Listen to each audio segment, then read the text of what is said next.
Hey everybody, welcome to another good e-reader video comparison. My name is Michael. This is Peter. Today we're going to take a look at the Kobo Arc versus the Google Nexus 7. We're going to check out the e-reading experience both with e-books, but also with magazines, newspapers, comic books, and a whole lot more. The Kobo Arc features a 7-inch capacitive touchscreen. You have a resolution of 1200 by 800, and underneath the hood is a 1.5 gigahertz dual-core processor in conjunction with 1 gig of RAM. You have, for storage, 16, 32, or 64 gig options. Battery life, roughly about 10 hours or so. And on the front is a 1.3 megapixel webcam and front-facing speakers, which is a total plus. Powered by the micro USB cable there, and that's used to facilitate data to and fro and also charge your device. The Google Nexus 7 also features a 7-inch touchscreen. The resolution is 1280 by 800, and it's powered by a NVIDIA Tegra 3 quad-core 1.3 gigahertz processor. It also has 1 gig of RAM. The webcam on the Kobo is a little bit better. This one only has a 1.2 megapixel camera. Battery life about 9.5 hours, and it also has a USB port in order to facilitate data transfers and also power your device. This model right here is the 32 gig version. Both of these tablets run Google Android as their operating system. The difference is this is only running Ice Cream Sandwich. Well, this is actually running a modern version of Jelly Bean. With the Jelly Bean comes features like Google Now, which does not occur on the Kobo Arc. Google Now is, in simplicity, a way that you can install these cool cards, weather, different sort of apps, places to eat. There's tons of different ones that you could install. It also has voice search, which would search the web for anything that you type into it. You can think of it as Google's answer to Siri.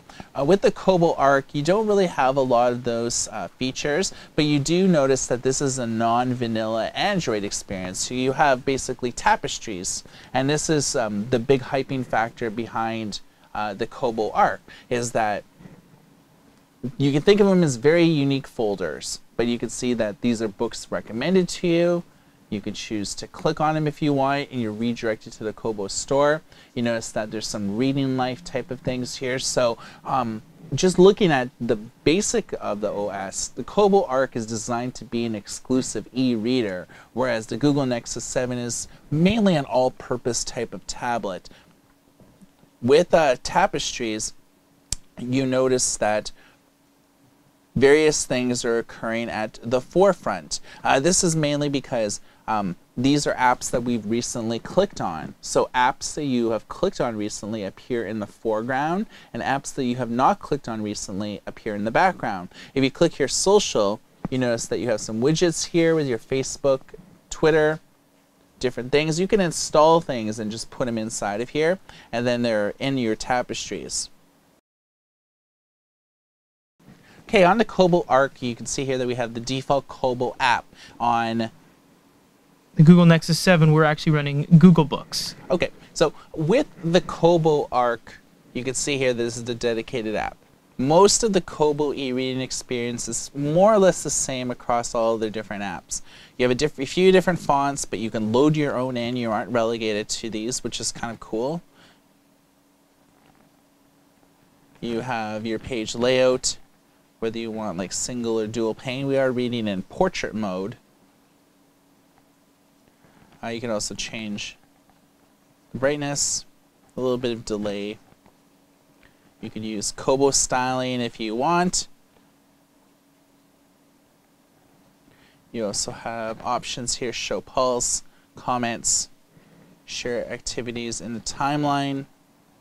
You can see all the different options basically that we have here. Kobo Pulse is their social media platform. You can see here that this item has been read over 8,000 times. There's 28 comments, 236 likes, 37 dislikes. So you can see that this is more or less social reading at its finest, and Kobo's basically been a pioneer in social reading.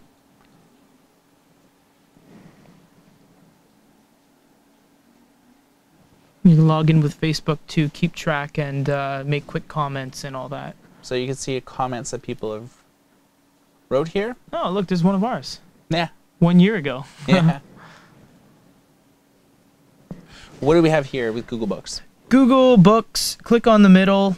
You have all your options up top. You can click on this to do a quick navigation. You can search in book. You can click on fonts to change night mode. It does refresh everything, so you will have to go back into that. We'll keep it on day mode.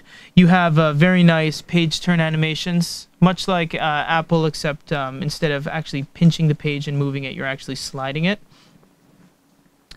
You also have things like typeface, text align. We're not going to go through every single one of those because, I mean, there's many different styles of fonts. You have brightness, automatic. You can max it out to the brightest if you want. Font size, line spacing.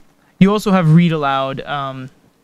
Very, very odd, and I'm not really a big fan of it. Too big for a youth, too small for a grown man. An experienced I might have taken him for a farmer's son upon a journey, had it not been for the long sword.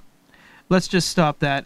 Very robotic, not very nice to listen to. I know that the Kindle Fire tablets do a significantly better job of reading along than Google Books Read Aloud. And there's various other settings under the settings menu, so lots to look at, but a pretty simplistic book experience here. Nothing like the Kobo, where it has Kobo Pulse and all that, where you can kind of talk to fellow book lovers and, you know, find out what the book's all about and share your comments and so forth. One of the last things with Kobo is you have things like Reading Life, and here's your main sort of bookshelf here. So these are books that you can purchase. Everything's sort of self-contained within this app here. So not only can you read, but things are organized kind of well. It also has taste.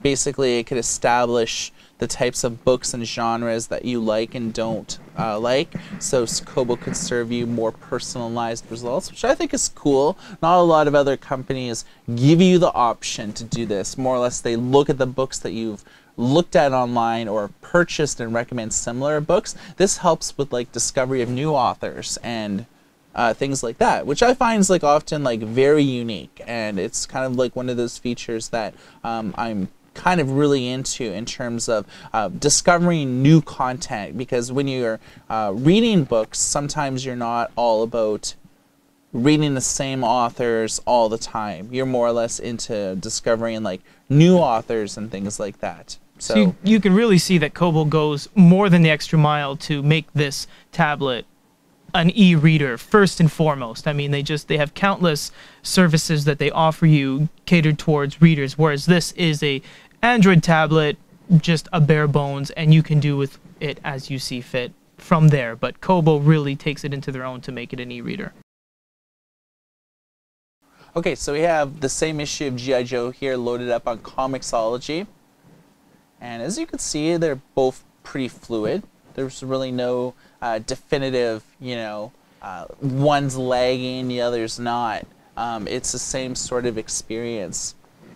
It does almost look like the Nexus has a little bit more of a crisp look to it, along with the colors are a little bit more vibrant. If we go back to the same page here, you can really tell that it almost looks softened on the Kobo, whereas this just kind of pops. Obviously, we're overanalyzing it because that's what we do, but I mean, if you're just looking at it just casually, you won't really notice the difference. But yeah, I mean, they're both the same size screens. You don't really have an advantage with screen real estate. So I would probably say for the comic book experience, probably dead even. But let's take a look at the magazine experience and see if there's a big change. So on the Play Store, we purchased a magazine from Google Play, and what we did is just signed into the same Google Play account on both. So you can see here that this is the magazine experience on a wired issue. Pinching and zooming is not really anything different on either device. You will see that it's a lot more crisp once again on the Google Nexus compared to the Kobo. Kobo's looking a little bit almost washed out feel to it. The colors are different. You'll see Kobo has a little bit more reds in it. It's more of a blue feel on the Nexus. This is supposed to be a good show. I've seen commercials for that. It's really good. Pinching and zooming. Once again. This is a true magazine experience too, because as you can see, Citibank, you get ads and all, so prices range from subscription prices of $99 an issue, or if you just buy an issue, it could be anywhere of $3, $4, $5. So you can check it out in Google Play Store. But once again, same size screen, roughly same operating system, 4.0 versus 4.2. So really not much difference. I mean, they're running the exact same account. You can see he's moved into article view, which gives it more of an ebook feel to it.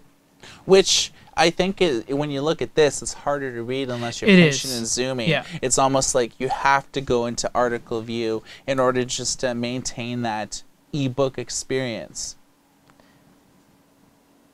So pretty much, once again, dead even. I mean, where it comes, because of the quad core on the Nexus and the dual core on the Kobo, that doesn't really come into play here. I mean, these aren't really graphic intensive or processing intensive, so pretty much dead even for the magazine experience. Yeah, totally. So you notice that the colors, there's a smidgen of difference, but it's not like a world of difference. And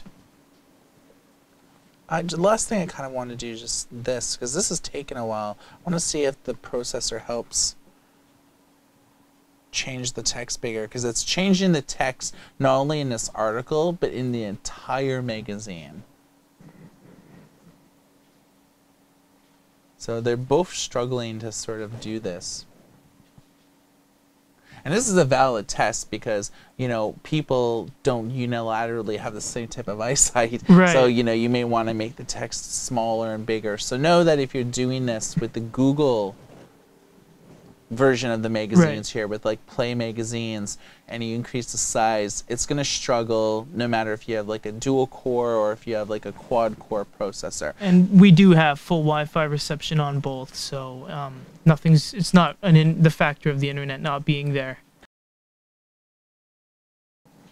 Okay, so we have Press Reader loaded up on both of these devices along with the same issue of the Vancouver Sun.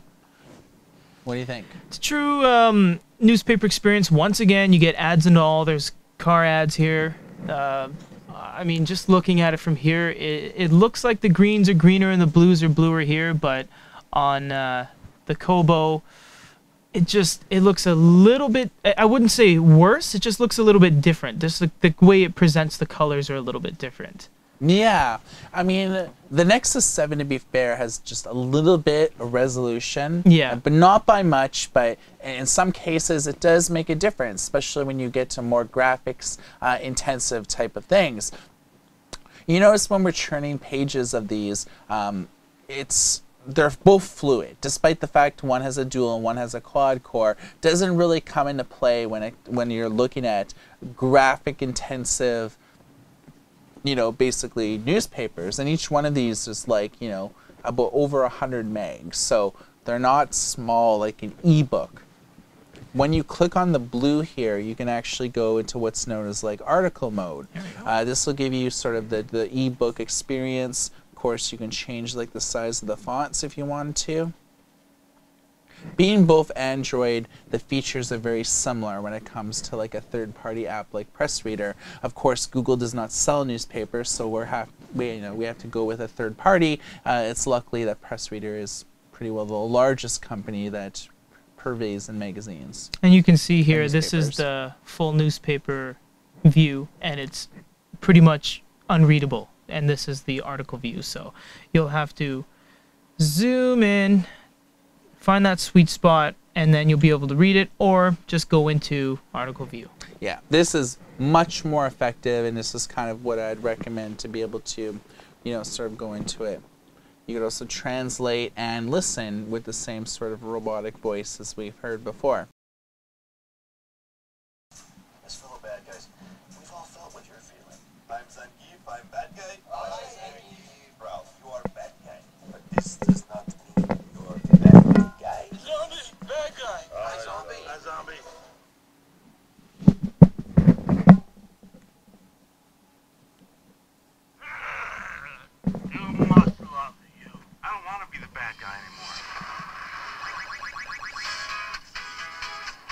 Ralph abandoned his game.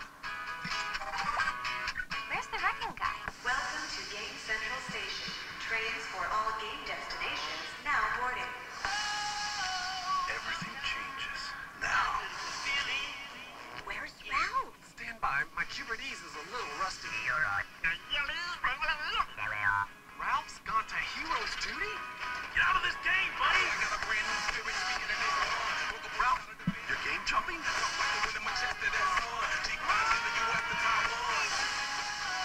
What's your name? Frickin' Ralph. Why are your hands so freakishly big? I don't know. Why are you so freakishly annoying? All right, ladies, the kitten whispers and tickle fight stop now. When did video games become so violent and scary? Are you a hobo?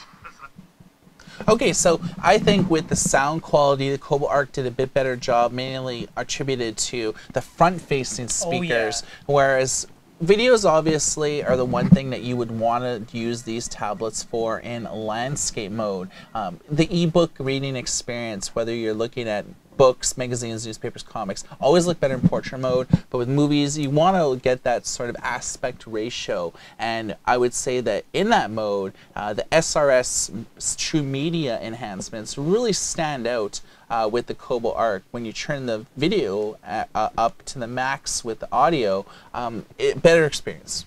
It's a way better experience because where are you looking on a video? The front screen. Where should the sound be?